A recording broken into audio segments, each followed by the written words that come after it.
आदरणीय अध्यक्ष जी, माननीय नेता प्रतिपक्ष जी, माननीय मंत्रीगण, माननीय सभी विधायकगण, मैं सर्वप्रथम आज के इस ऐतिहासिक अवसर पर भगवान बद्री विशाल, बाबा केदार और उत्तराखंड के सभी देवी देवताओं का स्मरण करते हुए उत्तराखंड राज्य निर्माण में अपना अमूल्य योगदान देने वाले अमर बलिदानियों को श्रद्धांजलि अर्पित करता हूं और सभी आंदोलनकारियों को श्रद्धापूर्वक नमन करता हूं। साथ ही देश के लिए अपना सर्वस्व बलिदान करने वाले वीर सैनिकों को मैं अपनी भावांजलि अर्पित करता हूं। मैं पूर्व प्रधानमंत्री भारत रत्न परम श्रद्धेय स्वर्गीय अटल बिहारी वाजपेयी जी को संपूर्ण सदन की ओर से नमन करता हूं, जिन्होंने हम सभी का उत्तराखंड के स्थापना का स्वप्न साकार किया और विशेष औद्योगिक पैकेज देकर राज्य की नींव को मजबूती प्रदान की। मैं उत्तराखंड राज्य की विकास यात्रा में अपना योगदान देने वाले सभी कर्मयोगियों को सादर प्रणाम करता हूं। आदरणीय प्रधानमंत्री जी के आशीर्वाद और डबल इंजन सरकार की प्रतिबद्धता से राष्ट्रीय महत्व की अनेक परियोजनाएं उत्तराखंड में गतिमान हैं। इन परियोजनाओं तथा वर्ष पर्यंत यात्राओं से आस्था, विकास एवं समृद्धि के नए नए स्वर्णिम अध्याय की ओर देवभूमि तेजी से अग्रसर है। आदरणीय अध्यक्ष जी, आपदा के समय राहत एवं पुनर्वास कार्यों में मिली उदार सहायता के लिए देवभूमि की जनता की ओर से मैं माननीय प्रधानमंत्री श्री नरेंद्र मोदी जी का हृदय की गहराइयों से आभार व्यक्त करता हूं। अध्यक्ष जी, इस वर्ष हमने प्राकृतिक आपदाओं का विकराल रूप देखा। उत्तरकाशी में सिलाईबैंड, स्याना चट्टी, नकंची, बड़कोट, मोरी, ओडाटा, धराली, पौड़ी गढ़वाल में सेंजी, बुरासी, बाकुंडा, चमोली में थराली, रुद्रप्रयाग में छेनागाड़ व जखोली, बागेश्वर में ग्राम पौसारी, कपकोट, देहरादून में कालीगाड़, सहसदारा सहित अनेक स्थानों पर हमें प्राकृतिक आपदा का सामना करना पड़ा। प्राकृतिक आपदाओं में असमय मृत्यु को प्राप्त हुए दिवंगत आत्माओं को मैं श्रद्धांजलि अर्पित करता हूं। हमने दर्द बांटा, हौसला बढ़ाया, राहत व अन्य सामग्री वितरण की, पुनर्निर्माण एवं पुनर्वास के सुनियोजित प्रयास किए हैं। आदरणीय अध्यक्ष जी, 9 नवंबर 2000 को राज्य स्थापना के उपरांत राज्य की विकास यात्रा में रजत जयंती वर्ष 2025 का महत्वपूर्ण स्थान है।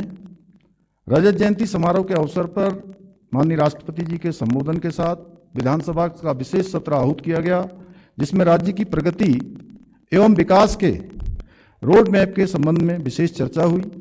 इस क्रम में रजत जयंती दिवस 9 नवंबर 2025 को परम आदरणीय प्रधानमंत्री जी की गरिमामयी उपस्थिति में 25 वर्ष की शानदार उपलब्धियों को साझा किया।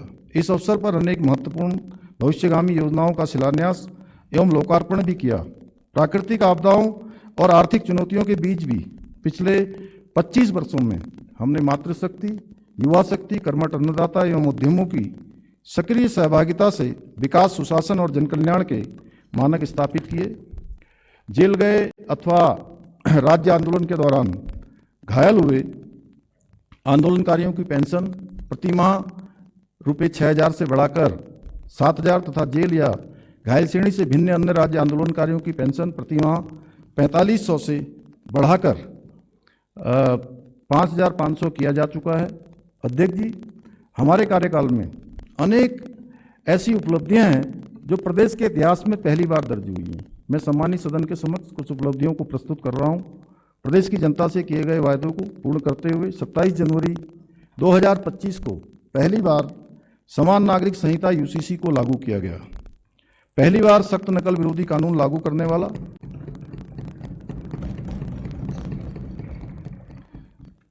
उत्तराखंड पहला राज्य बना। पहली बार अल्पसंख्यक शिक्षा अधिनियम 2025 प्रख्यापित किया है। इसी क्रम में दिनांक 1 जुलाई 2026 से उत्तराखंड मदरसा बोर्ड समाप्त हुआ। पहली बार शीतकालीन यात्रा द्वारा वर्ष पर्यंत पर्यटन के विस्तार को नया आयाम दिया गया। पहली बार अवैध निर्माणों को चिन्हित करते हुए सरकारी जमीनों को अतिक्रमण से मुक्त कराने की कार्रवाई बड़े पैमाने पर हो रही है। पहली बार व्यापक पैमाने पर पौराणिक मंदिरों का सौंदर्यीकरण और विकास हो रहा है। पहली बार स्पिरिचुअल इकोनॉमिक जोन के विकास के लिए सुनियोजित प्रयास किए जा रहे हैं। पहली बार हाई एल्टीट्यूड अल्ट्रा मैराथन आयोजित की गई। पहली बार उत्तराखंड सकल पर्यावरणीय उत्पाद सूचकांक लॉन्च जीएपी करने वाला देश का पहला राज्य बना। पहली बार नीति आयोग द्वारा जारी सतत विकास लक्ष्य इंडेक्स में सर्वाधिक अंक प्राप्त करने वाला उत्तराखंड ने देश में शीर्ष स्थान हासिल किया।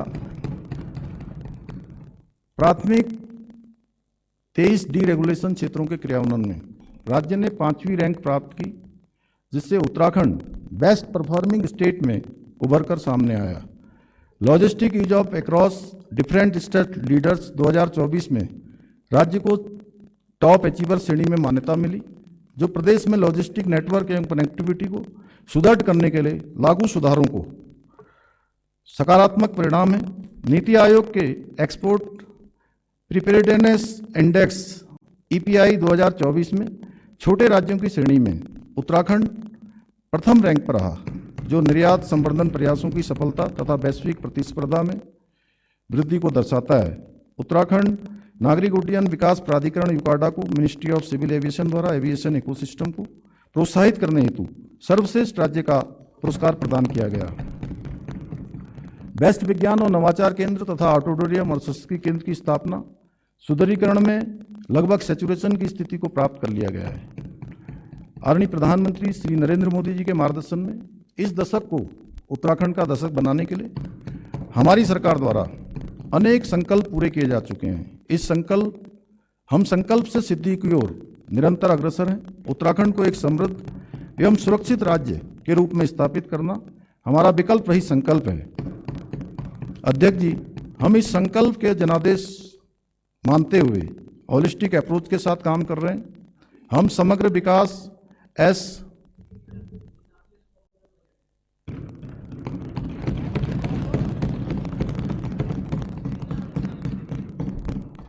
अच्छा, आप बहुत अच्छे उत्प्रेरक हैं।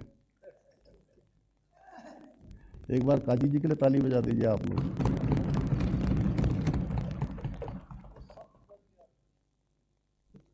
अध्यक्ष जी, हम इस संकल्प को जनादेश मानते हुए होलिस्टिक अप्रोच के साथ काम कर रहे हैं।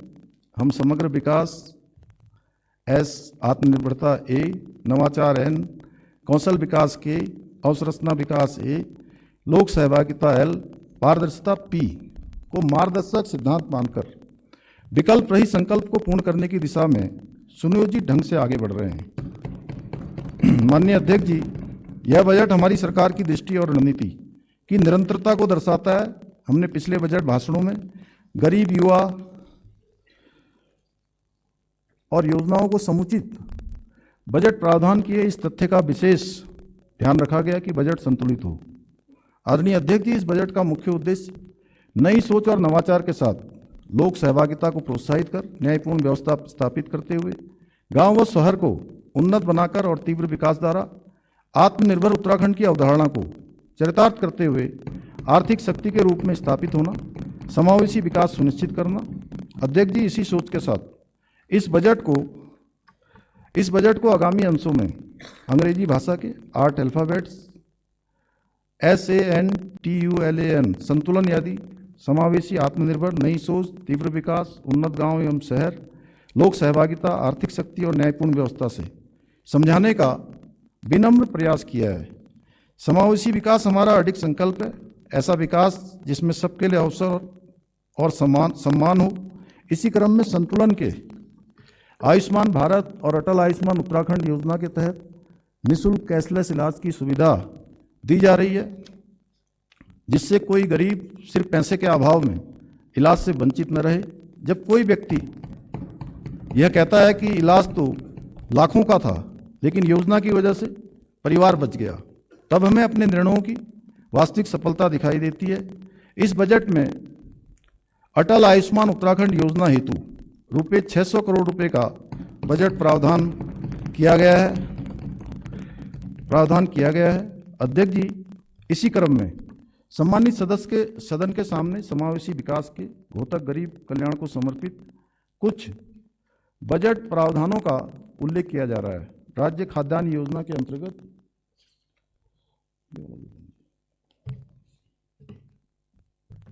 समझिए,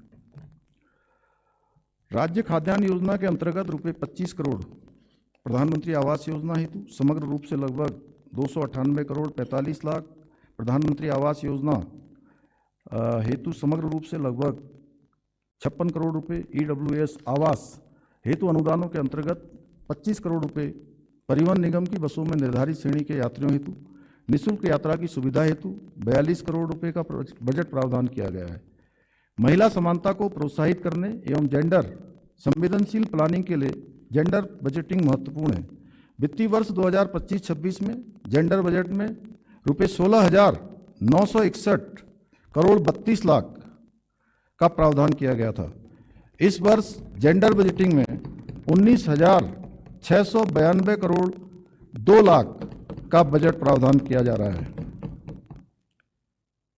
सक्षम आंगनबाड़ी एंड पोषण 2.0 योजना के अंतर्गत 6 माह से 2 वर्ष के लगभग 7,33,000 लाभार्थियों को अनुपूरक पोषाहार आंगनबाड़ी केंद्रों के माध्यम से उपलब्ध कराया जा रहा है।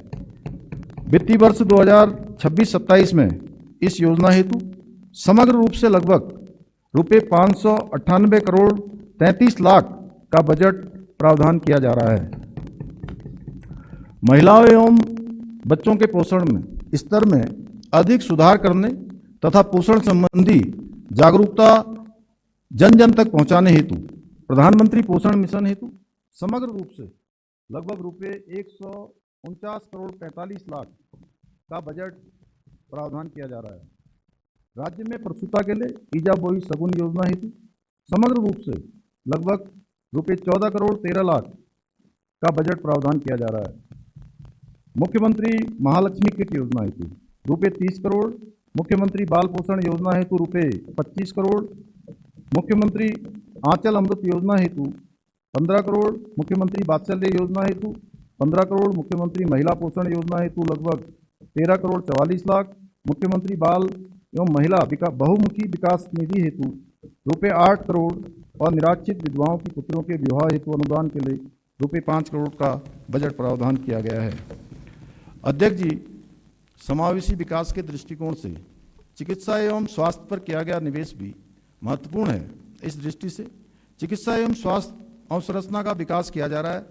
इस क्रम में बागेश्वर में जिला चिकित्सालय, देहरादून में उप चिकित्सालय, डोईवाला उप चिकित्सालय, प्रेमनगर सामुदायिक स्वास्थ्य केंद्र बालावाला, उत्तरकाशी में उप जिला चिकित्सालय भटवाड़ी, हरिद्वार में उप जिला चिकित्सालय भगवानपुर, अल्मोड़ा में उप जिला चिकित्सालय चौखुटिया, पौड़ी गढ़वाल में सामुदायिक स्वास्थ्य केंद्र दुगड्डा, टेहड़ी गढ़वाल में सामुदायिक स्वास्थ्य केंद्र पिलखी तथा नैनीताल में मल्टी स्पेशलिटी सुपर स्पेशलिटी अस्पताल भवाली सहित अनेक योजनाओं पर कार्रवाई गतिमान है। आगामी वित्तीय वर्ष हेतु चिकित्सा स्वास्थ्य एवं परिवार कल्याण ग्रांट के अंतर्गत समग्र रूप से राजस्व मद में लगभग रुपये 4,252 करोड़ 50 लाख तथा पूंजीगत मद में लगभग रुपये 195 करोड़ 46 लाख का बजट प्रावधान किया गया है। अध्यक्ष जी, समावेशी विकास को सुनिश्चित करने के लिए अनुसूचित जातियों के कल्याण ग्रांट के अंतर्गत लगभग रुपये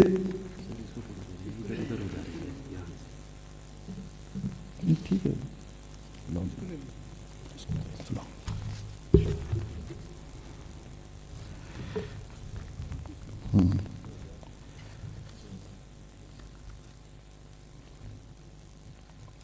अध्यक्ष जी, समावेशी विकास को सुनिश्चित करने के लिए अनुसूचित जातियों के कल्याण ग्रांट के अंतर्गत लगभग रुपये 2,468 करोड़ 89 लाख का बजट का प्रावधान किया जा रहा है। अनुसूचित जनजातियों के कल्याण ग्रांट के अंतर्गत समग्र रूप से लगभग रुपये 746 करोड़ 75 लाख का बजट का प्रावधान किया जा रहा है। अल्पसंख्यक कल्याण विभाग के अंतर्गत पूंजीगत मद में रुपये 98 करोड़ का बजट प्रावधान किया जा रहा है। अध्यक्ष जी, संतुलन के दूसरे अल्फाबेट ए अर्थात आत्मनिर्भर उत्तराखंड बनाने के संदर्भ में कृषि, उद्योग और पर्यटन इन क्षेत्रों की क्षमता को एक साथ आगे बढ़ाते हुए हम ऐसा परिवेश निर्मित कर रहे हैं जिसमें उत्पादकता बढ़े, निवेश आकर्षित हो और सम्मानजनक आजीविका के अवसर मिले। आत्मनिर्भर प्रदेश के निर्माण के लिए कृषि, उद्यम और पर्यटन प्रत्येक सेक्टर को अपनी भूमिका मजबूती से निभानी होगी। हमारे अन्नदाता हमारी शक्ति हैं। हम गंभीरतापूर्वक प्रयास कर रहे हैं कि अन्नदाता किसान को आवश्यक सहयोग, आधुनिक तकनीकी, बेहतर समाज, मजबूत अवसंरचना मिले, उद्योग व्यापार को एक ऐसा अनुकूल वातावरण मिले जहां उत्पादन और रोजगार दोनों बढ़ें, और पर्यटन के क्षेत्र में हमारी प्राकृतिक, सांस्कृतिक तथा धार्मिक धरोहर नई ऊर्जा के साथ विश्व पटल पर उभरें। अध्यक्ष जी, आत्मनिर्भरता की इस यात्रा में कृषि, उद्योग और पर्यटन हमारे 3 ग्रोथ ड्राइवर्स हैं। ये विकास इंजन मिलकर प्रदेश की अर्थव्यवस्था को गति देंगे, रोजगार के अवसर बढ़ाएंगे, हर नागरिक के जीवन में समृद्धि तथा आत्मविश्वास को नई शक्ति भरेंगे।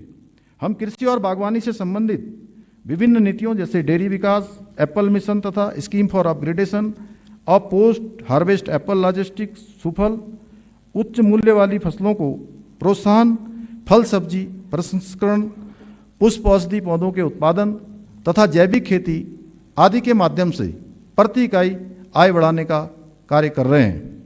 स्थानीय उत्पादों को सीधे बाजार से जोड़ा जा रहा है ताकि उनकी उपज का उचित मूल्य सुनिश्चित हो सके।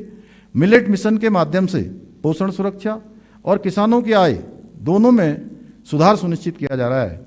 अध्यक्ष जी, आत्मनिर्भर उत्तराखंड की विकास यात्रा के इस क्रम में हाउस ऑफ हिमालयाज का उल्लेख करना चाहूँगा। Vocal for local, local to global की सोच पर आधारित यह पहल विशेष रूप से महिलाओं और स्वयं सहायता समूह की आय बढ़ाने, पलायन रोकने, पहाड़ में ही सम्मानजनक रोजगार एवं उद्यमिता के अवसर बनाने के उद्देश्य से डिजाइन की गई है। आज हाउस ऑफ हिमालयाज देवभूमि के स्थानीय उत्पादों को एक एकीकृत ब्रांड के रूप में सामने लाकर ग्रामीण अर्थव्यवस्था को नई ताकत देने का काम कर रही है। उत्तराखंड महक क्रांति नीति 2026 से 36 का शुभारंभ किया गया है। इस बजट में महक क्रांति हेतु रुपये 10 करोड़ का बजट प्रावधान किया जा रहा है। अध्यक्ष जी, मैं सम्मानित सदन के सामने कृषि एवं संबंधित गतिविधियों के संबंध में किए जा रहे कुछ बजट प्रावधानों का उल्लेख कर रहा हूँ। समग्र रूप से पूंजीगत मद में पशुपालन विभाग के अंतर्गत रुपये 47 करोड़, मत्स्य विभाग के अंतर्गत रुपये 30 करोड़, 13 लाख, औद्योगिक विकास के अंतर्गत रुपये 74 करोड़ का बजट प्रावधान किया जा रहा है। फसलों की सुरक्षा के लिए घेरबाड़ हेतु रुपये 20 करोड़ का बजट प्रावधान किया जा रहा है।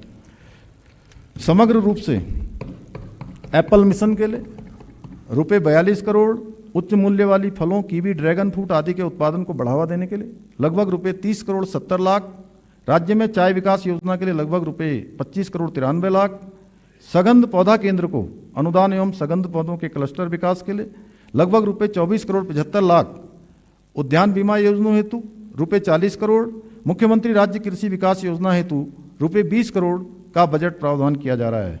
पशुपालन विभाग के अंतर्गत स्वरोजगार परक व लाभार्थी परक योजना हेतु लगभग रुपये 42 करोड़ 2 लाख, मुख्यमंत्री मत्स्य संपदा योजना हेतु रुपये 12 करोड़ 43 लाख, ट्राउट प्रोत्साहन योजना हेतु लगभग रुपये 39 करोड़ 90 लाख का बजट प्रावधान किया जा रहा है।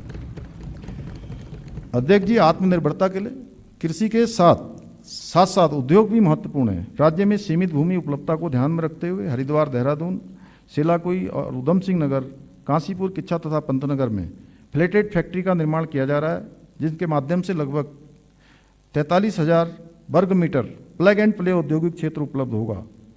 एमएसएमई, स्टार्टअप, सेवा क्षेत्र के संबंध में लिए गए नीतिगत निर्णयों से निवेश और स्थानीय भागीदारी दोनों को प्रोत्साहित किया जा रहा है। उभरते हुए स्टार्टअप से युवाओं के लिए रोजगार और स्वरोजगार के अवसर तेजी से बढ़ रहे हैं।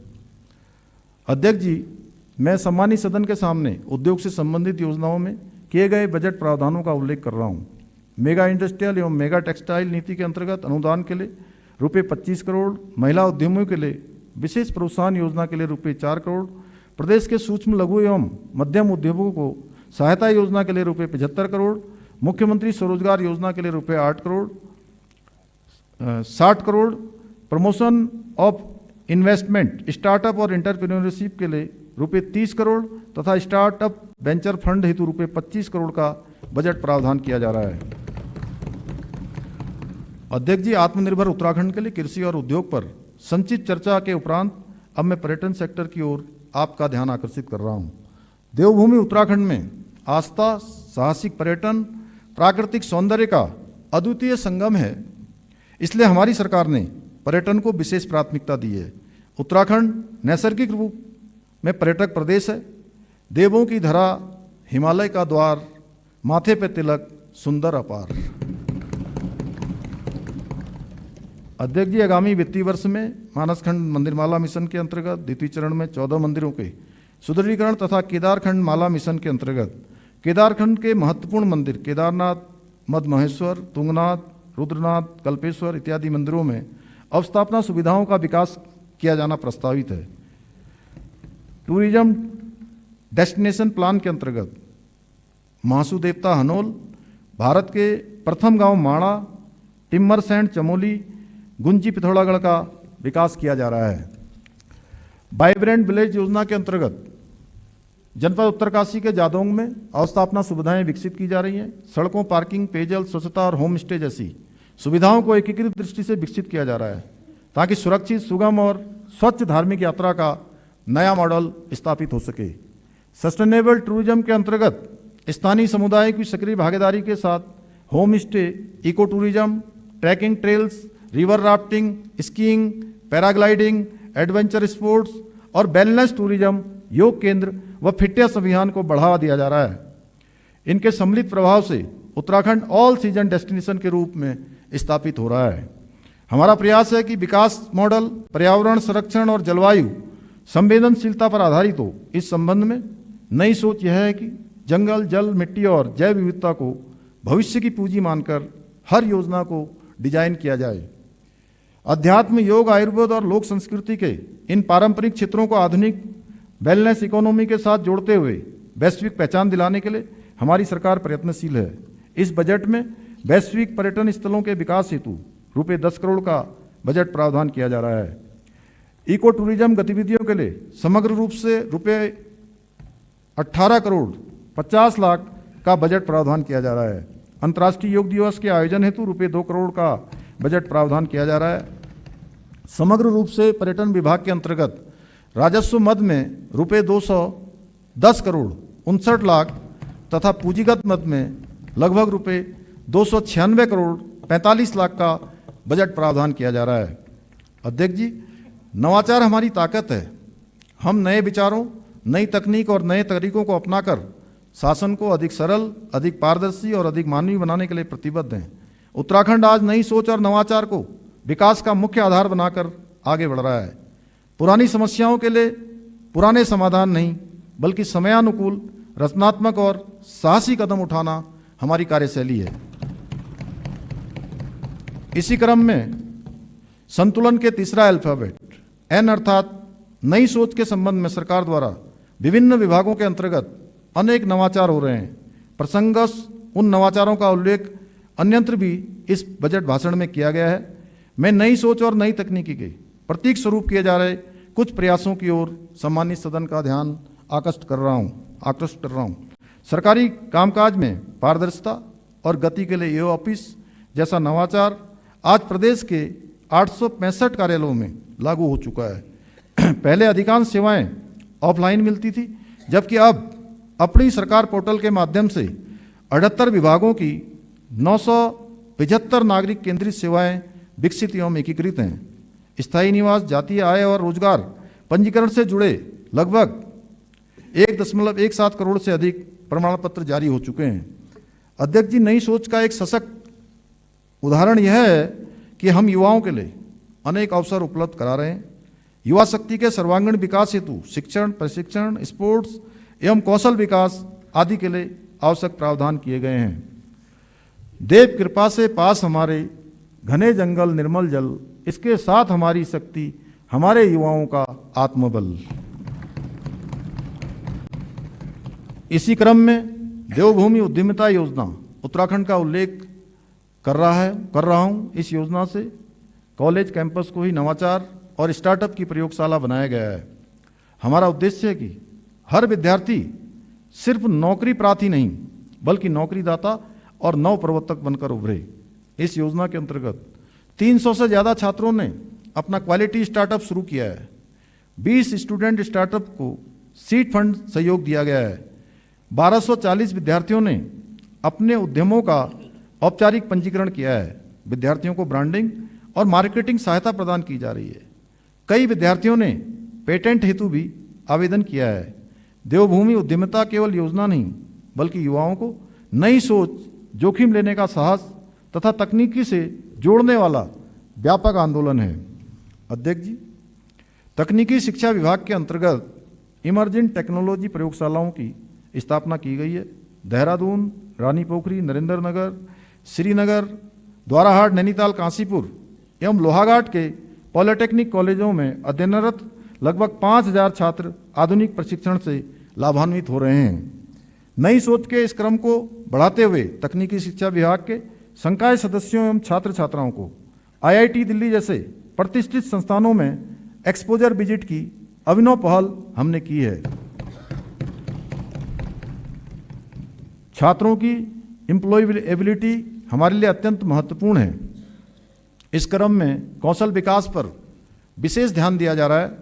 एक अभिनव पहल के रूप में इस बजट में मुख्यमंत्री हब एवं स्पोक मॉडल प्रस्तावित किया जा रहा है, जिसमें पॉलिटेक्निक, ITI, उच्च शिक्षण संस्थान एवं माध्यमिक शिक्षा के संस्थानों को एकीकृत किया जाएगा। राज्य के स्वयं के राजस्व में वृद्धि के लिए प्रवर्तन कार्रवाई के अतिरिक्त प्रौद्योगिकी की सहायता भी ली जा रही है। खनन और भू संसाधन क्षेत्र में mining digital transformation and surveillance system के माध्यम से ड्रोन, CCTV, डिजिटल गेट और रियल टाइम डेटा मॉनिटरिंग जैसी आधुनिक तकनीकों का उपयोग कर अवैध खनन पर नियंत्रण और राजस्व में वृद्धि सुनिश्चित की जा रही है। खनिज सर्विलांस योजना के अंतर्गत लगभग रुपये 24 करोड़ 50 लाख का बजट प्रावधान किया जा रहा है। प्रौद्योगिकी के क्षेत्र में लैब ऑन व्हील्स जैसी व्यवस्था से पहल से दूरस्थ और पर्वतीय क्षेत्रों के बच्चों तक विज्ञान प्रयोगशालाएं सीधे पहुंच रही हैं। आज प्रत्येक जनपद में लैब ऑन व्हील्स है। इस योजना के अधिक विस्तार के लिए आगामी बजट में रुपये 4 करोड़ का बजट प्रावधान किया जा रहा है। अध्यक्ष जी, हमने उच्च शिक्षा विभाग में अध्ययनरत छात्रों के एक्सपोजर विजिट के लिए भारत दर्शन योजना की अभिनव पहल शुरू की है। इस क्रम को आगे बढ़ाते हुए आगामी बजट में हम उत्तराखंड दर्शन के लिए भी एक नई योजना ला रहे हैं। हमने दून विश्वविद्यालय में हिंदू अध्ययन केंद्र के लिए पद सृजित करने का निर्णय लिया है। राज्य में खेल संस्कृति को बढ़ावा देने और खिलाड़ियों के प्रोत्साहन पर विशेष ध्यान केंद्रित करते हुए नई खेल नीति लागू की गई है। मुख्यमंत्री उदयमान खिलाड़ी उन्नयन योजना के अंतर्गत 8 वर्ष से 14 वर्ष की आयु वर्ग में प्रति जनपद चयनित 300 छात्र छात्राओं को 1500 प्रति माह की छात्रवृत्ति प्रदान की जा रही है। मुख्यमंत्री प्रोत्साहन योजना के अंतर्गत 14 वर्ष से 23 वर्ष की आयु वर्ग के चयनित प्रति जनपद 200 खिलाड़ियों और इसी प्रकार कुल 2600 छात्र छात्राओं को 2000 रुपये प्रति माह की दर से छात्रवृत्ति का भुगतान किया जाता है।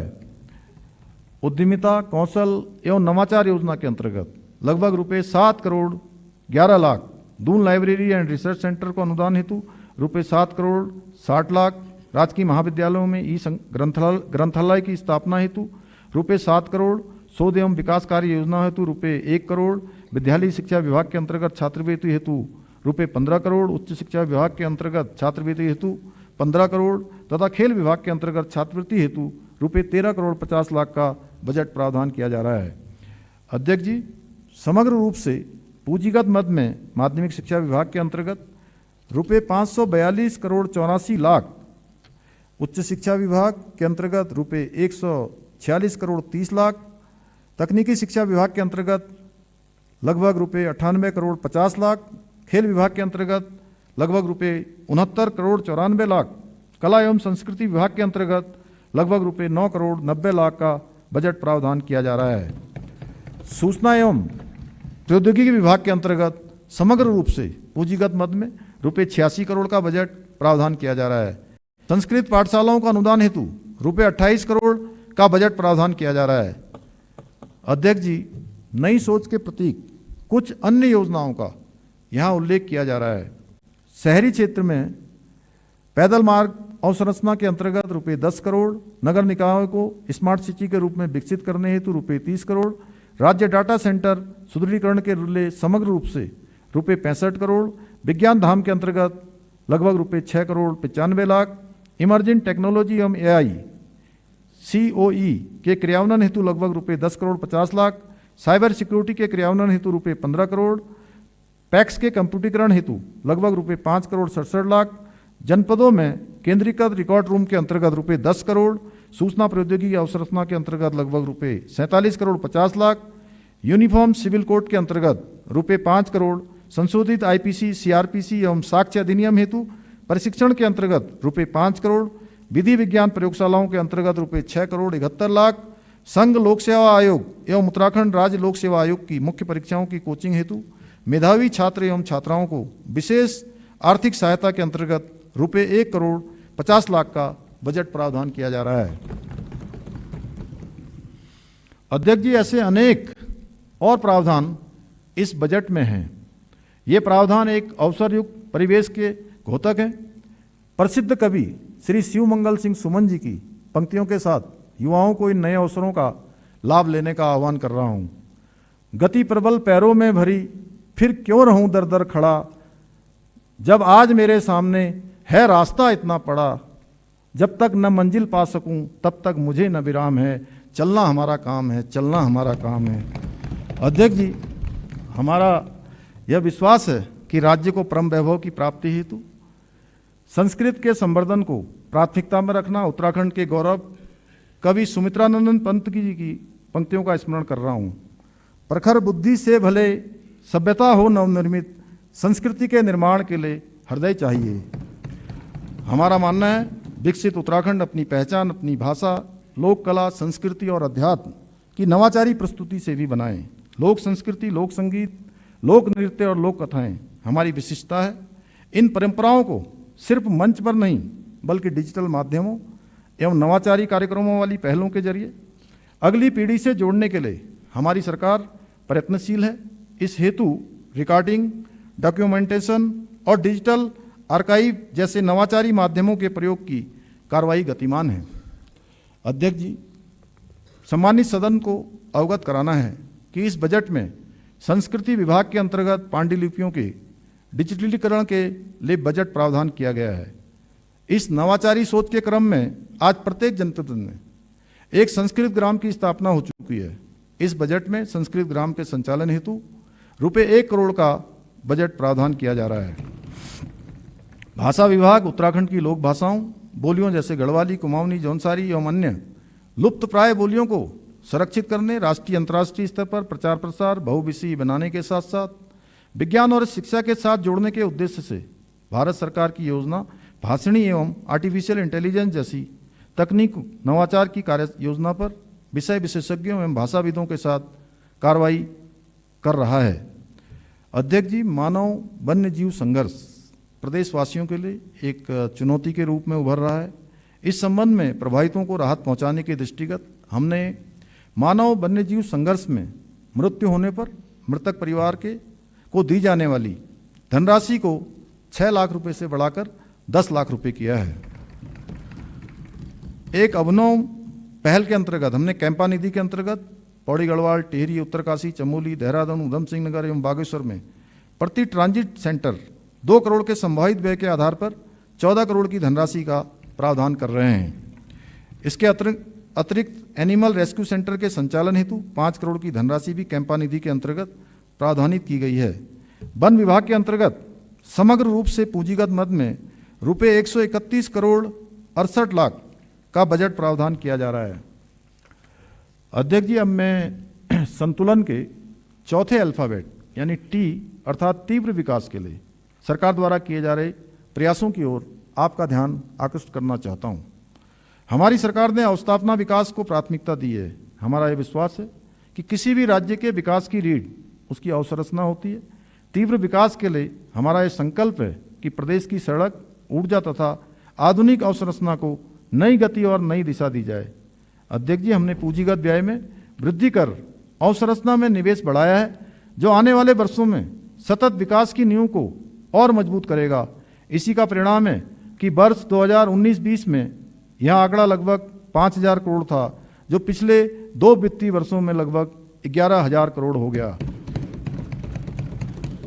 इस वर्ष भी हम पूर्व वर्षों की तुलना में अधिक पूंजीगत व्यय करने की दिशा में आगे बढ़ रहे हैं। जहां सड़क पहुंचती है वहां अवसर पहुंचते हैं, वहां भविष्य पहुंचता है। पहाड़ों में सुरंगों, पुलों और आधुनिक ढांचे के साथ साथ आज हमारा राज्य दूर दराज के इलाकों को विकास की मुख्य धारा से जोड़ रहा है। डबल इंजन सरकार के दम पर हम आने वाले वर्षों में उत्तराखंड के दूरस्थ क्षेत्रों तक रेल पहुंचाने और लास्ट माइल कनेक्टिविटी सुनिश्चित करने के लिए आशान्वित हैं। अध्यक्ष जी, हमारी सरकार के कार्यकाल में लोक निर्माण विभाग के तत्वाधान में अनेक महत्वपूर्ण योजनाएं पूर्ण की हैं। यहाँ कुछ योजनाओं का मैं उल्लेख कर रहा हूँ। कोटद्वार के अंतर्गत चिल्लरखाल सिगड्डी कोटद्वार पाखरो मोटर मार्ग 1 से 12 किलोमीटर का सुदृढ़ीकरण पूर्ण किया गया है। इस योजना के पूर्ण होने से सिगड्डी से किशनपुर, झंडीचौड़, हल्दूखाता, मोटा ढांग, दुर्गापुरी, नींबू चौड़ एवं कोटद्वार की लगभग 80,000 की आबादी को सुरक्षित एवं सुगम यातायात की सुविधा प्राप्त हो रही है। मोटा ढांग के निकट मालनी नदी पर 325 मीटर सेतु और खो नदी पर सुरक्षात्मक कार्य भी संपन्न हो चुके हैं। सेतु के पुनर्निर्माण और सुरक्षात्मक कार्य पूर्ण होने से स्थानीय निवासियों तथा सिद्धबली मंदिर को आने जाने वाले श्रद्धालुओं को सुरक्षित यातायात का लाभ प्राप्त हो रहा है। चमोली में जुम्मा से द्रोणागिरी तक 16 किलोमीटर मार्ग और सेतु का निर्माण पूर्ण किया गया है। पोखरी कर्णप्रयाग मार्ग का सुधारीकरण पूरा किया गया है, जो चारधाम यात्रा का वैकल्पिक मार्ग है। मार्ग एवं सेतु निर्माण कार्य पूरा होने से दूरस्थ पर्वतीय एवं सीमांत जनजातीय क्षेत्र को सुगम आवागमन की सुविधा प्राप्त हुई है। भवाली बाईपास पार्ट 1 में सिपरा नदी पर 30 मीटर लंबे सेतु का निर्माण कार्य पूरा हो चुका है, जो कैंची धाम में लगने वाले जाम से मुक्ति दिलाएगा। मंच तामली मार्ग, धूनाघाट रीठा तलाड़ी मार्ग के सुधारीकरण कार्य पूर्ण हो चुके हैं। रानीबाग भीमताल पंचेश्वर मार्ग का सुधारीकरण कार्य पूर्ण हुआ। सितारगंज में शक्ति फार्म, पड़ा गांव और नकुलिया मार्गों का सुधारीकरण पूर्ण कर लिया गया है। लोक निर्माण विभाग के तत्वाधान में अनेक महत्वपूर्ण परियोजनाएं गतिमान हैं। इस क्रम में ऋषिकेश में लक्ष्मण झूला के पास 132.30 मीटर लंबे बजरंग सेतु, अल्मोड़ा में NH 109 से नए कलेक्ट्रेट और मेडिकल कॉलेज तक मार्ग का सुधारीकरण और उधम सिंह नगर में नगला किच्छा मार्ग को 4 लेन में बदलने का कार्य, गदरपुर दिनेशपुर हल्द्वानी मार्ग का निर्माण, चमोली में नंदप्रयाग नंदानगर मार्ग और थराली देवाल बाढ़ मार्ग का सुधारीकरण कार्य उल्लेखनीय है। बेताल घाट नैनीताल में दूनीखाल से रातीघाट मार्ग पर कटान का कार्य पूर्ण हो चुका है। दीवारों कलमट का कार्य प्रगति पर है। पौड़ी गढ़वाल के यमकेश्वर में गंगा नदी पर 150 मीटर लंबे सिंगटाली सेतु का बहुप्रतीक्षित पुल के निर्माण की प्रक्रिया भी गतिमान है। हमारी सरकार द्वारा न केवल सड़कों के नवनिर्माण हेतु अपितु विद्यमान सड़कों को गड्ढा मुक्त किए जाने और सुरक्षित बनाए जाने को शीर्ष प्राथमिकता दी गई है। इस क्रम में गड्ढा मुक्त सड़क एवं अन्य कार्य योजना के अंतर्गत रुपये 400 करोड़ का बजट प्रावधान किया जा रहा है। नंदा देवी राज्यात यात्रा के लिए 25 करोड़ का बजट प्रावधान किया जा रहा है। लोक निर्माण विभाग के अंतर्गत समग्र रूप से पूंजीगत मद में लगभग रुपये 2,501 करोड़ 91 लाख का बजट प्रावधान किया जा रहा है। गांव की कनेक्टिविटी के लिए PMGSY योजना अत्यंत महत्वपूर्ण है। PMGSY योजना के अंतर्गत पूंजीगत मद में रुपये 1,050 करोड़ का बजट प्रावधान किया जा रहा है। भौगोलिक परिस्थितियों के कारण हमने एयर कनेक्टिविटी को प्राथमिकता दी है। Uttarakhand civil aviation development authority के तत्वाधान में हवाई मार्ग यातायात आवागमन को सुगम बनाने के लिए हम सतत प्रयत्नशील हैं। इस क्रम में सहसधारा, श्रीनगर, गौचर, चिन्यालीसौड़, हल्द्वानी, अल्मोड़ा, पिथौरागढ़ तथा मुंशियारी में हेलीपोर्ट का संचालन एवं विकास किया गया है। इसके अतिरिक्त त्रिगुणी नारायण मंदिर, मसूरी, रामनगर, बागेश्वर एवं हरिद्वार में हेलीपोर्ट निर्माण किए जाने की कार्रवाई गतिमान है। पंतनगर एयरपोर्ट को अंतर्राष्ट्रीय हवाई अड्डे के रूप में विकसित किए जाने के क्रम में 524 एकड़ भूमि एयरपोर्ट अथॉरिटी ऑफ इंडिया को हस्तांतरित की जा चुकी है। पिथौरागढ़ हवाई अड्डे के सुदृढ़ीकरण का कार्य किया गया है। यह अनुकूल उपयोग में ले जाने हेतु एयरपोर्ट अथॉरिटी ऑफ इंडिया को हस्तांतरित कर दिया गया है। गौचर एवं चिन्यालीसौड़ हवाई पट्टियों को भारतीय वायुसेना को हस्तांतरित किए जाने हेतु माननीय मंत्रिमंडल द्वारा सहमति दे दी गई है। केदारनाथ शटल सेवा को सुदृढ़ एवं सुरक्षित बनाए जाने के अतिरिक्त गौचर बद्रीनाथ शटल सेवा को भी आगामी चारधाम यात्रा में आरंभ किए जाने की कार्रवाई गतिमान है। संचालित फिक्स्ड विंग रूटों के अंतर्गत देहरादून, पंतनगर और पिथौरागढ़ से हवाई कनेक्टिविटी के विस्तार पर कार्य किया जा रहा है। नागरिक उड्डयन विभाग के अंतर्गत समग्र रूप से पूंजीगत मद में लगभग रुपये 52 करोड़ 50 लाख का बजट प्रावधान किया जा रहा है। अध्यक्ष जी, हमारी सरकार ने निवेशकों के लिए अनुकूल वातावरण बनाया है ताकि उद्योग लगें और युवाओं के लिए नए रोजगार के अवसर पैदा हों। सरल नियम, सिंगल विंडो क्लियरेंस और पारदर्शी नीति के जरिए हमने उद्यमियों का विश्वास बढ़ाया है। अध्यक्ष जी, उत्तराखंड ने हरित ऊर्जा के क्षेत्र में अग्रणी कदम उठाए हैं। सौर ऊर्जा, जल विद्युत ऊर्जा का उत्पादन बढ़ाने के लिए गंभीरता से कार्य किया जा रहा है। हिमालय पारिस्थितिकी को सुरक्षित रखते हुए विकास करना हमारी प्राथमिकता है। यूजेवीएनएल के तत्वाधान में विगत 4 वर्षों में अनेक महत्वपूर्ण परियोजनाएं पूर्ण की गई हैं। यहाँ कुछ योजनाओं का मैं उल्लेख कर रहा हूँ। 120 मेगावाट की ब्यासी जल विद्युत परियोजना, 15 मेगावाट की मध्य महेश्वर परियोजना, 5 मेगावाट की सुरिनगांड परियोजना, 4.5 मेगावाट की कालीगंगा द्वितीय, 90 मेगावाट की तिलोत परियोजना का रिनोवेशन एंड मॉडर्नाइजेशन, 51 मेगावाट की ढालीपुर परियोजनाओं का रिनोवेशन एवं मॉडर्नाइजेशन। इन योजनाओं के पूर्ण होने से संबंधित परियोजना क्षेत्रों में विद्युत आपूर्ति में सुधार हुआ है। इसके अतिरिक्त स्थानीय निवासियों को प्रत्यक्ष और अप्रत्यक्ष रूप से रोजगार प्राप्त हुआ है। जल विद्युत उत्पादन के क्षेत्र में SJVN द्वारा 60 मेगावाट की नेटवर्क मोरी, THDC इंडिया लिमिटेड द्वारा 750 मेगावाट की टेहरी पंप स्टोरेज प्लांट भी इसी अवधि में पूरी हुई है। इन योजनाओं के पूर्ण होने से स्थानीय निवासियों को प्रत्यक्ष और अप्रत्यक्ष रूप से रोजगार प्राप्त हुआ है तथा SJVN द्वारा विकसित 60 मेगावाट परियोजना के सापेक्ष 12% निःशुल्क विद्युत राज्य को प्राप्त हो रही है। अध्यक्ष जी, उरेडा के तत्वाधान में स्वरोजगार और उद्यमिता विकास के दृष्टिगत 250 मेगावाट के लक्ष्य के साथ मुख्यमंत्री सौर स्वरोजगार योजना चलाई गई है। इससे लगभग 3500 से अधिक लोगों को प्रत्यक्ष एवं अप्रत्यक्ष रूप से रोजगार प्राप्त हो रहा है तथा स्थानीय सामाजिक आर्थिक परिदृश्य में सुधार हो रहा है। अब तक कुल 137 मेगावाट क्षमता की 746 परियोजनाएं स्थापित की जा चुकी हैं। मार्च 2020 की स्थिति के अनुसार राज्य में 327 मेगावाट और सौर ऊर्जा की स्थापना की गई थी, जो कि वर्तमान में कुल 1027 मेगावाट हो गई है। विगत वर्षों में 700 मेगावाट से अधिक क्षमता के सौर ऊर्जा की स्थापना की जा चुकी है। पिटकुल के तत्वाधान में विगत 4 वर्षों में पूर्ण की गई लाइनों के विवरण का भी मैं यहाँ उल्लेख कर रहा हूँ। 132 किलो वोल्ट की पदार्था से चिला पारेषण लाइन, 220 किलो वोल्ट की जाफरपुर TSS रुद्रपुर रेलवे पारेषण लाइन, 132 किलोवाट की लक्सर कैवेंडिस लाइन, 132 किलोवाट की double circuit Kashipur Bajpur line द्वितीय सर्किट लाइन, 220 किलोवोल्ट की बरम जोलजीबी पारेषण लाइन तथा 132 किलोवोल्ट की बिंदाल पुरकुल लाइन है।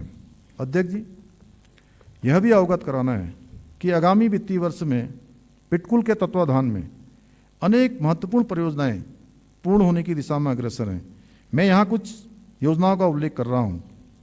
220 किलोवोल्ट की GSI उपस्थापना सेलाकोई देहरादून, सेलाकोई उप संस्थान पर 220 किलोवोल्ट की खोदरी झाझरा लीलो लाइन, 132 किलोवोल्ट की GIS उप संस्थान आराघर, आराघर उप संस्थान पर 132 किलोवोल्ट माजरा लाल तप्पड़ लीलो लाइन, 132 किलोवोल्ट GIS उप संस्थान धौलाखेड़ा, धौलाखेड़ा उप संस्थान पर 132 किलोवोल्ट काठगोदाम रुद्रपुर लीलो लाइन, 132 किलोवोल्ट उप संस्थान खटीमा, खटीमा उप संस्थान में 132 किलोवोल्ट खटीमा सितरगंज लीलो लाइन। अध्यक्ष जी, ऊर्जा विभाग के अंतर्गत समग्र रूप से पूंजीगत मद में रुपये 1,609 करोड़ 43 लाख का बजट प्रावधान किया जा रहा है। अध्यक्ष जी, हमारी सरकार द्वारा प्रदेश के आधारभूत ढांचे के विकास को तेजी से आगे बढ़ाना, PPP परियोजनाओं को विकसित करने हेतु वर्ष 2023 में उत्तराखंड निवेश और आधारिक संरचना विकास बोर्ड UIIDB का गठन किया है। UIIDB द्वारा क्रियान्वित योजनाओं के माध्यम से शहरी जल निकासी को बेहतर सुविधाएं, पर्यटकों के लिए उच्च आधारभूत सुविधाएं, सुरक्षित व व्यवस्थित यातायात तथा स्थानीय लोगों के लिए रोजगार के अधिक अवसर प्रशस्त होंगे। UIIDB द्वारा अपनी स्थापना से आतिथ्य तक अनेक महत्वपूर्ण योजनाओं तथा यथा गढ़वाल मंडल में हरिद्वार गंगा कॉरिडोर एवं ऋषिकेश गंगा कॉरिडोर आरंभ की गई है और कुमाऊं मंडल में Sharda river front master plan परियोजना क्रियान्वित की जा रही है। हरिद्वार गंगा कॉरिडोर के अंतर्गत रोडी बेलवाला एडमिन रोड निर्माण, सतीकुंड पुनर्विकास एवं हरकी पैड़ी पुनरुज्जीवन योजना, ऋषिकेश गंगा कॉरिडोर के अंतर्गत त्रिवेणी घाट का विकास, चंद्रभागा पैदल पुल का निर्माण योजना तथा शारदा रिवर फ्रंट परियोजना के अंतर्गत शारदा घाट पुनर्विकास परियोजना, किरोड़ा नाला योजना व सिटी ड्रेनेज योजना क्रियान्वित की जा रही है। ऋषिकेश के रिवर राफ्टिंग साहसिक पर्यटन को वैश्विक स्तर का बनाने के लिए iconic city Rishikesh rafting base station योजना का क्रियान्वयन किया जा रहा है। गढ़वाल मंडल में श्रीनगर स्थित बेलकेदार एवं बेलकंडी मार्ग क्षेत्र में विशेष आध्यात्मिक आर्थिक zone, special spiritual economic zone स्थापित किया जा रहा है। अध्यक्ष जी, अर्थव्यवस्था का विकास गांव और शहर दोनों के विकास से होता है। यह बजट गांव के लिए स्वावलंबन और शहर के लिए आधुनिकता की दोहरी रणनीति लेकर आया है। इस क्रम में अब संतुलन के 5वें अल्फाबेट यू अर्थात उन्नत शहर एवं गांव के विकास के लिए किए जा रहे प्रयासों की ओर आपका ध्यान आकर्षित करना चाहता हूं।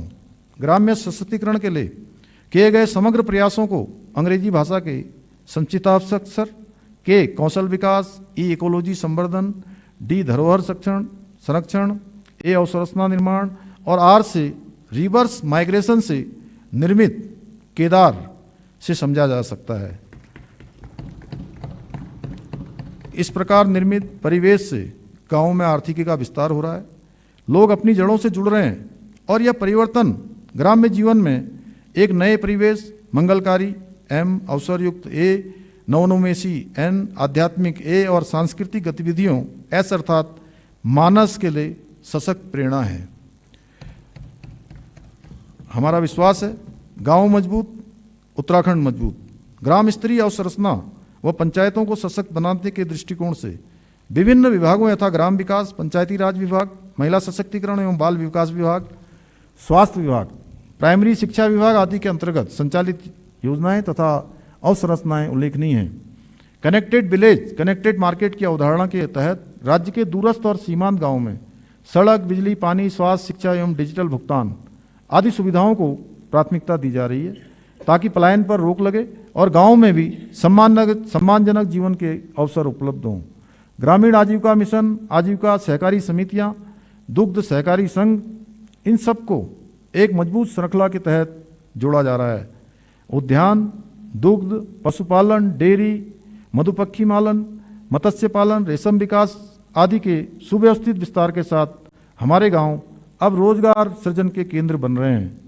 स्वयं सहायता समूहों, दुग्ध समितियों, महिला समूहों और किसान उत्पादक संगठनों के माध्यम से ग्राम स्तर पर लघु उद्योग, पैकेजिंग, मूल्य संवर्धन और स्थानीय रोजगार के अवसर बढ़ाए जा रहे हैं।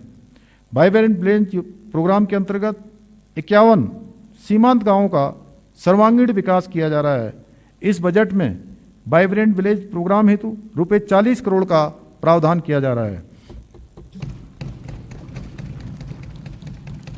विकसित भारत रोजगार गारंटी एवं आजीविका मिशन ग्रामीण के तहत पारदर्शी और समयबद्ध भुगतान, परिसंपत्तियों के निर्माण और आजीविका से जुड़े कार्यों के माध्यम से स्थायी आय वृद्धि पर विशेष ध्यान दिया गया है। यहाँ अधिकार दया पर नहीं, गारंटी और सम्मान के साथ दिया जा रहा है। इस बजट में वीवी राम जी हेतु समग्र रूप से लगभग रुपये 705 करोड़ रुपये 25 लाख का बजट प्रावधान किया जा रहा है। अध्यक्ष जी, जल, जंगल और जमीन केवल संसाधन नहीं अपितु तो उत्तराखंड की जीवन रेखा है।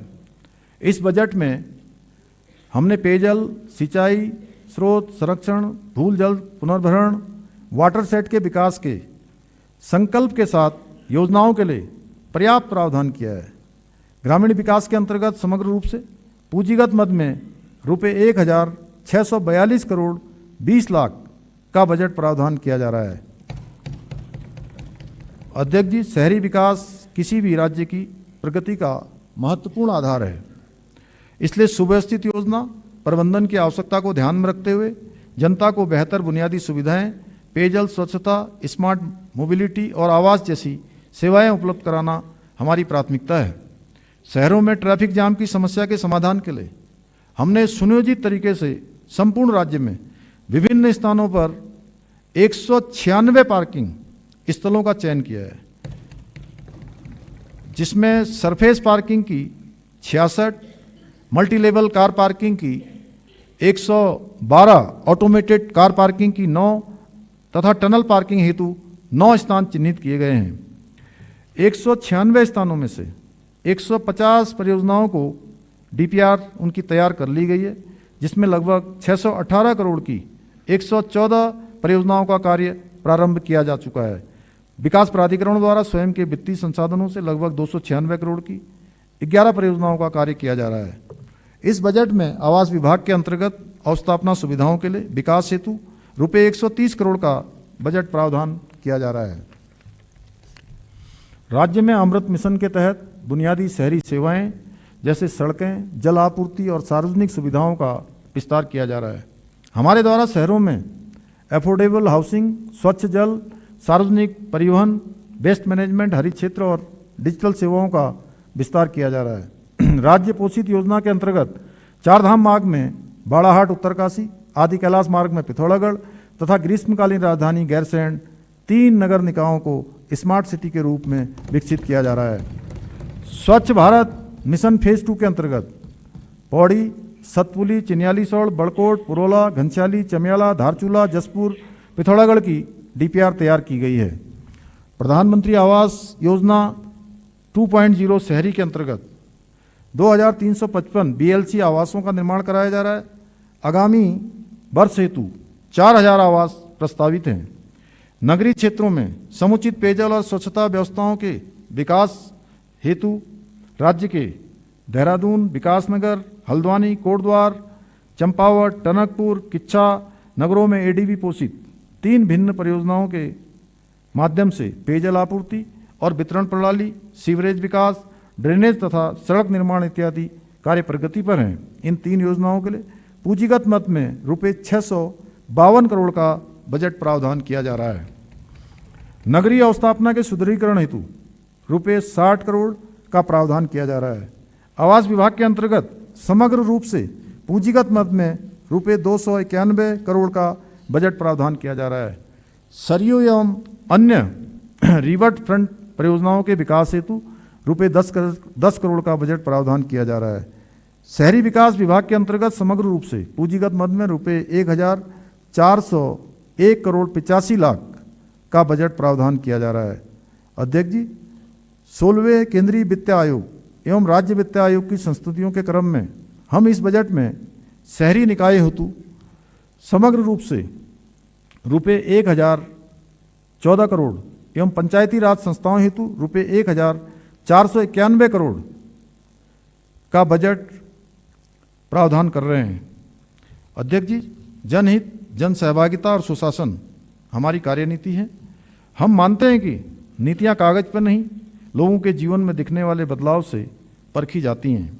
हमारे लिए सिर्फ योजना बनाना पर्याप्त नहीं है, समस्या का वास्तविक समाधान और नागरिक की संतुष्टि सबसे अधिक महत्वपूर्ण है। इस क्रम में मैं अब संतुलन के छठे अल्फाबेट एल अर्थात लोक सहभागिता के लिए किए जा रहे प्रयासों की ओर आपका ध्यान आकृष्ट करना चाहता हूँ। सुशासन हमारे लिए सर्वोपरि है। यह बजट सुशासन के मार्ग को आगे बढ़ाता है, जिसमें शासन की नीति और योजना, व्यय, निर्णय का केंद्र बिंदु सामान्य नागरिक, विशेषकर अंतिम पंक्ति में खड़ा व्यक्ति है। हमारा उद्देश्य है कि कोई भी नागरिक अपने अधिकारों से वंचित न रहे। किसी भी योजना का लाभ लेने के लिए उसे दर दर नहीं भटकना पड़े। पहली बार जन जन की सरकार, जन जन के द्वार कार्यक्रम के अंतर्गत सभी जनपदों में न्याय पंचायत स्तर पर कार्यक्रमों का आयोजन किया गया है। इस कार्यक्रम के अंतर्गत 660 से अधिक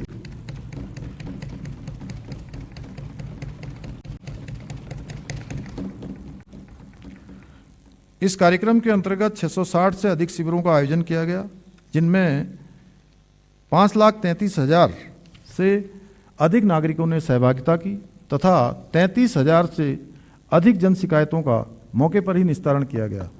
अभियान के माध्यम से दूरस्थ क्षेत्रों सहित प्रदेश भर के नागरिकों को घर के पास ही सरकारी योजनाओं और सेवाओं का लाभ प्राप्त हुआ। सरकार का दायित्व केवल नीतियां बनाना नहीं, बल्कि अंतिम पंक्ति में खड़े व्यक्ति तक उसका लाभ पहुंचाना है। जन जन की सरकार, जन जन के द्वार, इसी सोच का परिणाम है। अध्यक्ष जी, बजट एक माध्यम है जनता की आकांक्षाओं को साकार करने का, इसलिए हमने बजट में जन सहभागिता को और सुदृढ़ किया है। हम बजट निर्माण में न केवल जनता के सुझाव आमंत्रित करते हैं, अपितु स्वयं जनता के बीच में जाते हैं। इसी क्रम में हमने कुमाऊं मंडल में, बनबसा तथा गढ़वाल मंडल में, पौड़ी में बजट पूर्व संवाद कार्यक्रम आयोजित किए गए। लोक सहभागिता बढ़ाने के लिए हमने विभिन्न विभागों के अंतर्गत टेक्नोलॉजी को बढ़ावा दिया है। इसी क्रम में राजस्व विभाग द्वारा 6 पोर्टल 10 जनवरी 2026 को लॉन्च किए गए हैं। खतौनी ऑनलाइन प्राप्त करने हेतु ई भूलेख, सजरा मानचित्र ऑनलाइन देखने हेतु ई भू नक्शा, कृषि एवं कृषि से संबंधित गतिविधि के लिए ऋण प्राप्त करने हेतु ई एग्री लोन, प्रदेश में निवेश आदि के दृष्टिगत भूमि क्रय की अनुमति प्राप्त करने हेतु ई भू अनुमति, खतौनी में खातेदार एवं सह खातेदारों के अंश का निर्धारण करने हेतु ई भूलेख अंश, राजस्व वसूली हेतु ERCS, राजस्व न्यायालयों को पूर्णतः ऑनलाइन एवं पेपरलेस बनाए जाने हेतु ERCMS की कार्रवाई गतिमान है। अध्यक्ष जी, डिजिटल प्लेटफॉर्म, ऑनलाइन सेवाएं और पारदर्शी प्रक्रियाएं केवल फाइलों की गति नहीं बढ़ा रहे हैं, बल्कि आम नागरिकों के आत्मसम्मान को मजबूत कर रहे हैं। अब दुर्गम क्षेत्र का व्यक्ति भी महसूस करता है कि सरकार उसके गांव की चौपाल और उसके मोबाइल दोनों पर एक साथ मौजूद है। अध्यक्ष जी, अच्छे शासन की कसौटी वही समाज होता है जहां आम नागरिक बिना डर भय के अपनी बात कह सके, उससे विश्वास हो कि सरकार उसकी शिकायत पर निष्पक्ष कार्रवाई करेगी। मुख्यमंत्री हेल्पलाइन 1905 का प्रभावी क्रियान्वयन नई सोच का प्रतीक है। नागरिक toll free call, online portal और मोबाइल एप्लीकेशन के माध्यम से अपनी शिकायतें दर्ज कर रहे हैं, जिससे सरकार और जनता के बीच संवाद, जवाबदेही और विश्वास का नया मॉडल विकसित हुआ है।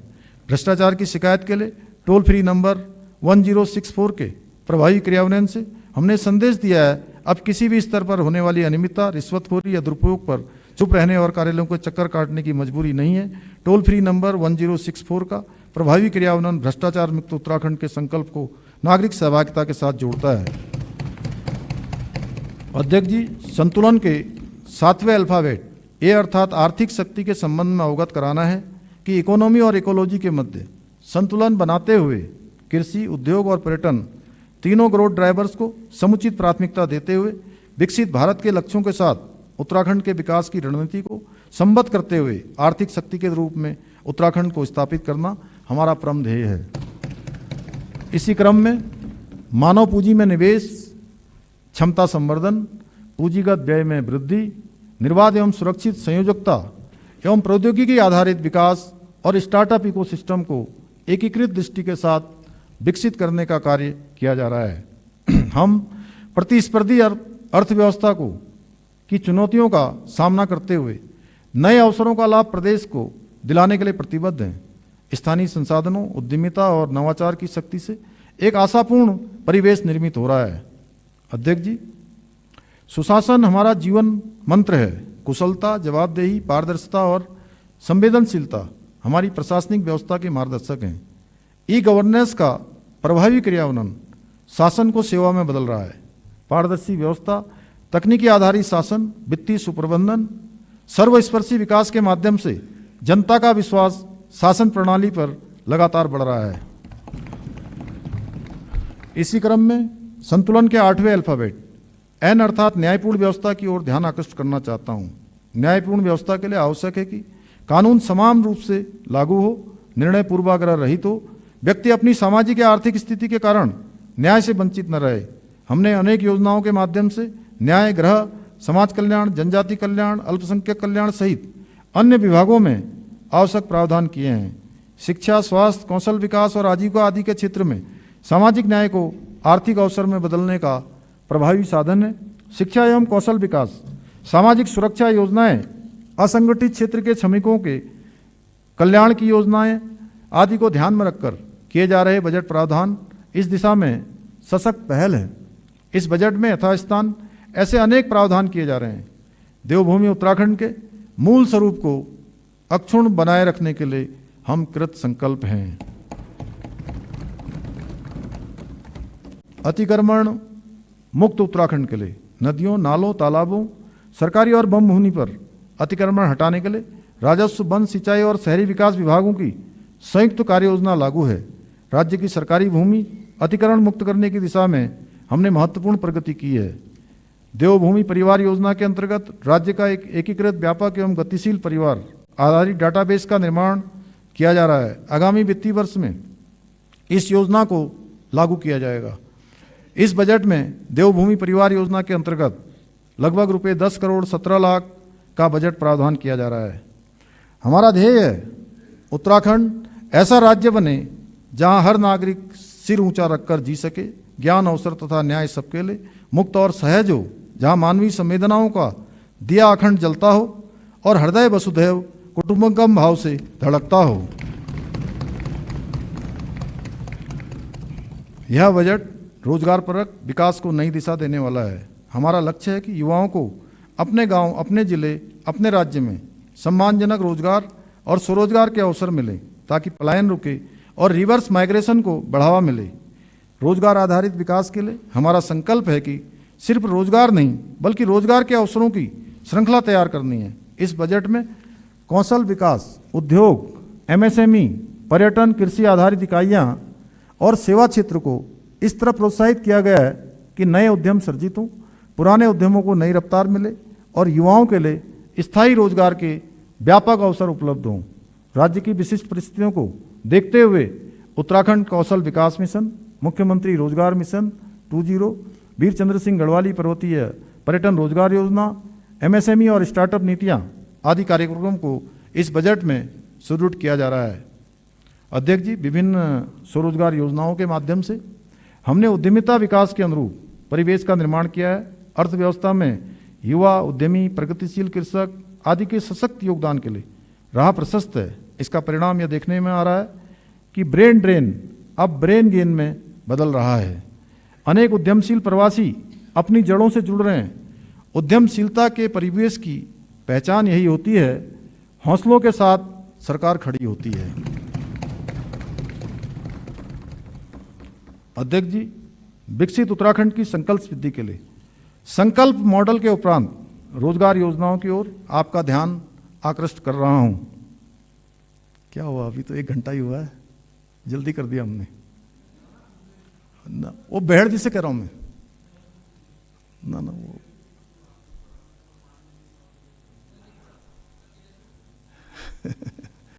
चलिए, आप इधर की चिंता मत करिए, उधर ही की करिए अभी।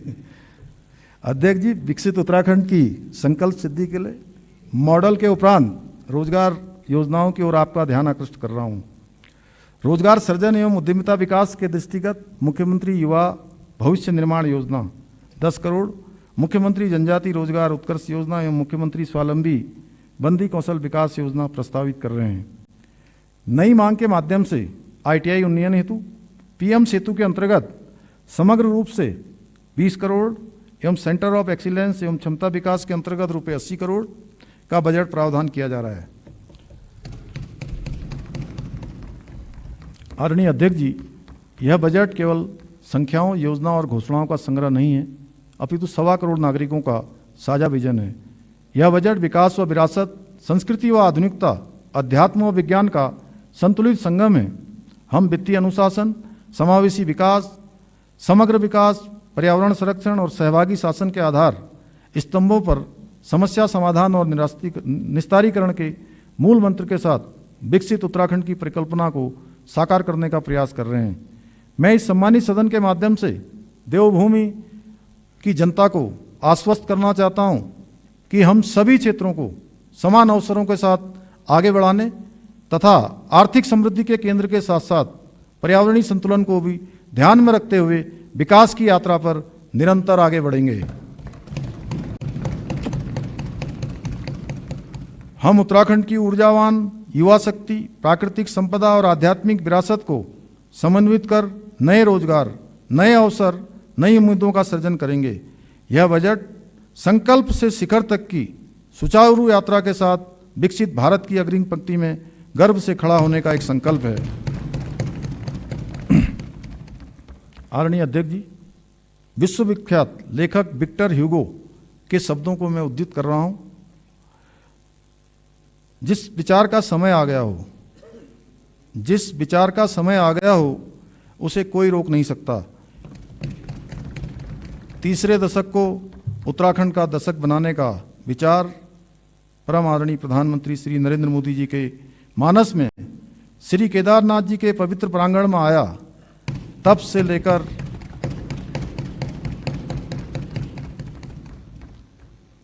लेकर आज तक हम अनेक सामाजिक आर्थिक संकेतकों में तीव्र प्रगति की ओर अग्रसर हैं। तीसरे दशक को उत्तराखंड का दशक बनाने के पुण्य विचार को चरितार्थ करने के लिए, सशक्त उत्तराखंड के निर्माण के लिए, विकसित उत्तराखंड बनाने के विकल्प रहित संकल्प के साथ मैं देवभूमि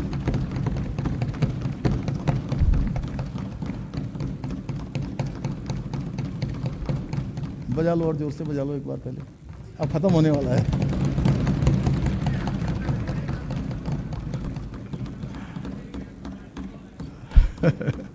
वो भी जल्दी दिख जाएगा आपको जो भी होने वाला है। चलिए, मैं देवभूमि की महान जनशक्ति की सामूहिक ऊर्जा से वित्तीय वर्ष 2026-27 की बजट अनुमान प्रस्तुत कर रहा हूं। वित्तीय वर्ष 2026-27 में कुल प्राप्तियां लगभग रुपये 1,10,143 करोड़ 13 लाख हैं, अनुमानित हैं, जिसमें से रुपये 67,525 करोड़ 77 लाख राजस्व प्राप्तियां तथा रुपये 42,617 करोड़ 35 लाख पूंजीगत प्राप्तियां हैं। वित्तीय वर्ष 2026-27 में राजस्व प्राप्तियों में कर राजस्व रुपये 43,327 करोड़ 43 लाख है, जिसमें केंद्रीय करों में राज्यांश रुपये 17,414 करोड़ 57 लाख सम्मिलित हैं। राज्य के स्वयं के स्रोतों से कुल अनुमानित राजस्व प्राप्ति रुपये 31,620 करोड़ 3 लाख में कर राजस्व रुपये 25,912 करोड़ 46 लाख तथा करेतर राजस्व रुपये 5,707 करोड़ 17 लाख अनुमानित है। व्यय वर्ष 2026-27 में ऋणों के प्रतिदान, अर्थोपाय, अग्रिम सहित पर रुपये 28,160 करोड़ 63 लाख, ब्याज की अदायगी के रूप में रुपये 7,929 करोड़ 40 लाख, राज्य कर्मचारियों के वेतन भत्तों आदि पर लगभग रुपये 19,174 करोड़ 97 लाख, सहायता प्राप्त शिक्षण व अन्य संस्थाओं व कर्मचारियों के वेतन भत्तों के रूप में लगभग रुपये 1,479 करोड़ 9 लाख, पेंशन एवं अन्य सेवानिवृत्ति की लाभों के रूप में रुपये 11,137 करोड़ व्यय अनुमानित है। वर्ष 2026-27 में कुल व्यय रुपये 1,11,703 करोड़ 21 लाख अनुमानित है। कुल अनुमानित व्यय में से रुपये 64,989 करोड़ 44 लाख राजस्व लेखे का व्यय है तथा रुपये 46,713 करोड़ 77 लाख पूंजी लेखे का व्यय है। समेकित निधि वर्ष 2026-27 के बजट में कोई राजस्व घाटा अनुमानित नहीं है, अपितु रुपये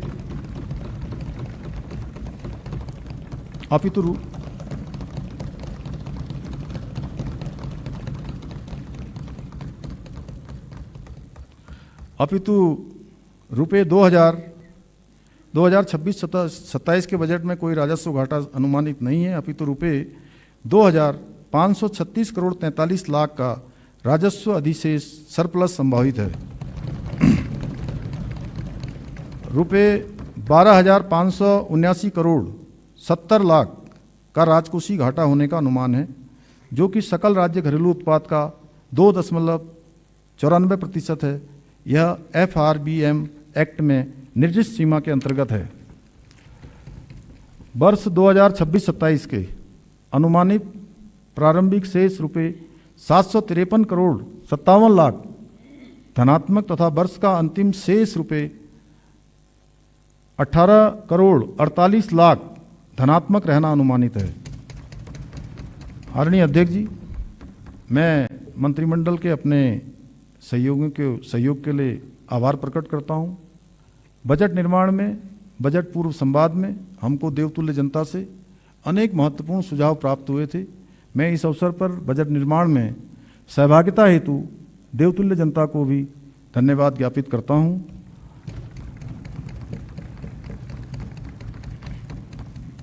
वित्त विभाग के अधिकारियों एवं कर्मचारियों ने बजट तैयार करने में जो सहायता मुझे दी है उसके लिए मैं उनका हार्दिक आभार प्रकट करता हूं। मैं उत्तराखंड महालेखाकार का आभारी हूं। मैं राजकीय मुद्रालय रुड़की तथा NIC के अधिकारियों एवं कर्मचारियों को सहयोग के लिए धन्यवाद देना चाहता हूं। विरासत है, धरोहर है, विरासत है, धरोहर है, नवाचार की पैमाइश है, विकसित उत्तराखंड बनाने के लिए बजट में आजमाइश है।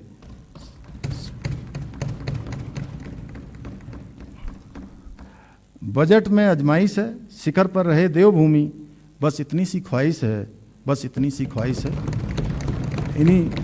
इन्हीं शब्दों के साथ आदरणीय अध्यक्ष जी, मैं वित्तीय वर्ष 2026-27 का आय व्यय प्रस्तुत करता हूं।